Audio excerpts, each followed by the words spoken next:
Imagine this. You're trapped inside a cave. A massive rock crashes down and seals the entrance. No way out. No one knows where you are. No one is coming to save you. This is not fiction. It's an authentic story told by the Prophet Muhammad, peace be upon him. 3 righteous men were traveling together when heavy rain forced them to take shelter inside a cave. Suddenly, a huge boulder rolled down the mountain and completely blocked the entrance. They tried everything. They pushed, they pulled. Nothing moved. Then one of them said, "We can only ask Allah through the most sincere deeds we have ever done." The first man raised his hands and said, "O Allah, I always honored my elderly parents before anyone else. One night I returned home late and found them asleep.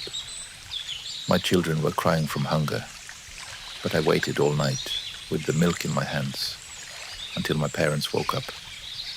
If I did this sincerely for your sake, relieve us from this hardship." The rock moved, but only a little.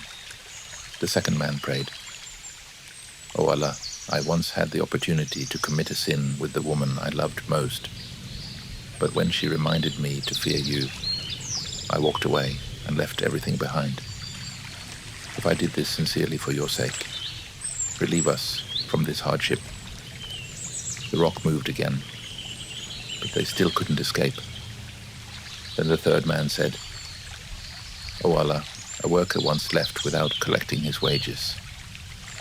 I invested his money until it grew into great wealth. When he returned years later, I gave him everything without keeping a single thing for myself. If I did this sincerely for your sake, relieve us from this hardship."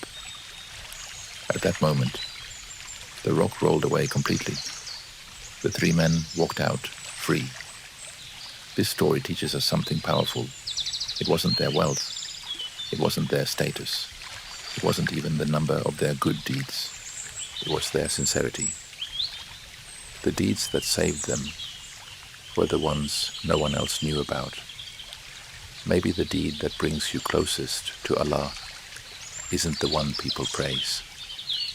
Maybe it's the prayer you made when no one was watching, the temptation you resisted in private, the kindness you showed without expecting anything in return. Ask yourself, if you were trapped today, which sincere deed would you ask Allah to accept on your behalf? Authentic source, Sahih al-Bukhari and Sahih Muslim.